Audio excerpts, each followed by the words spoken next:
Okay, now when we are dealing with complications, there's going to be five general categories that we're going to find complications in. Now, the first is going to be the heart. The second is going to be the GI or the gastrointestinal. The third is going to be the endocrine. The fourth, the MSK, and five, the neuro aspect. So the first is obviously the heart. Now we are going to find VSD, which stands for ventricular septal defect. That's basically essentially the same thing as endocardial cushion defect. What this means is that instead of having two ventricles in the heart, it is actually going to be one big ventricle that isn't separated by a barrier. So it's going to be, instead of two, one ventricle, one large ventricle.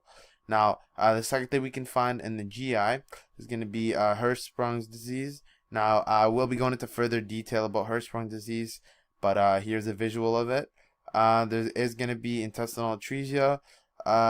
Again, I will be going into further detail about it, but it is basically a duodenum atresia, which is a double bubble effect.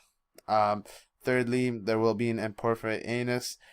This basically means that the anus will actually, instead of creating its own little passageway, it'll actually tend to curve towards the other sexual organs, and it will find a different passage for secretions.